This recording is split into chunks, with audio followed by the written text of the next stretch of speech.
মাত্র ১৪০ রানে all out Bangladesh. দাপুটে ব্যাটিংয়ে ম্যাচের নিয়ন্ত্রণে জিম্বাবুয়ে। সাউথ আফ্রিকার কাছে হেরে বিশ্বকাপ মিশন শেষ করল বাংলাদেশ নারী দল।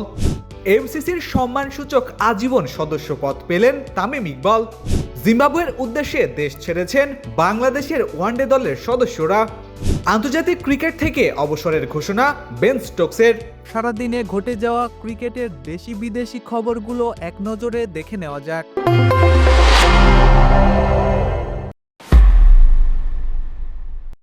হারারের পেস সহায়ক উইকেটে মাত্র ১৪০ রানে অল আউট হওয়ার পর চাপে পড়েছে বাংলাদেশ।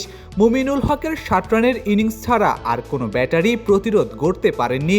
জবাবে ইনোসেন্ট কায়ারের অপরাজিত ৭৬ রানে ভর করে প্রথম দিন শেষে এক উইকেটে ১৩৬ রান তুলেছে জিম্বাবুয়ে। ৮৯ রানের উদ্বোধনী জুটিতে স্বাগতিকরা ম্যাচের নিয়ন্ত্রণ নিজেদের হাতে নেয়। দিন শেষে বাংলাদেশের চেয়ে মাত্র ৪ রানে পিছিয়ে থেকে শক্ত অবস্থানে রয়েছে জিম্বাবুয়ে। নারী টি-20 বিশ্বকাপে দক্ষিণ আফ্রিকার কাছে হেরে টুর্নামেন্ট শেষ করেছে বাংলাদেশ। আগে ব্যাট করে ১১৭ রান তুললেও সেই লক্ষ্য টপকে ৪ উইকেট হাতে রেখে জয় নিশ্চিত করে প্রোটিয়ারা। নেদারল্যান্ডস ও পাকিস্তানের বিপক্ষে জয় পেলেও শেষ দুই ম্যাচে ভারত ও দক্ষিণ আফ্রিকার কাছে হেরে সেমিফাইনালের স্বপ্ন ভেঙেছে নিগার সুলতানা জ্যোতির দল। বাংলাদেশ ক্রিকেট বোর্ডের সভাপতি তামিম ইকবালকে সম্মানসূচক আজীবন সদস্য পদ দিয়েছে ঐতিহ্যবাহী মেরিলেবোন ক্রিকেট ক্লাব বা এমসিসি।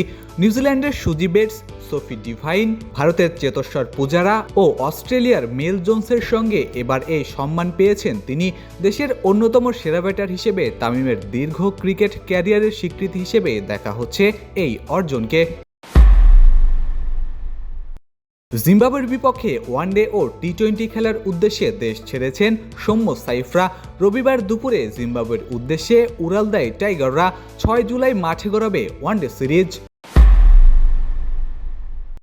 আন্তর্জাতিক ক্রিকেট থেকে অবসরে যাচ্ছেন ইংল্যান্ডের অধিনায়ক বেন স্টোকস। নিউজিল্যান্ডের বিপক্ষে তৃতীয় টেস্টটি হতে চলেছে তার শেষ আন্তর্জাতিক ম্যাচ।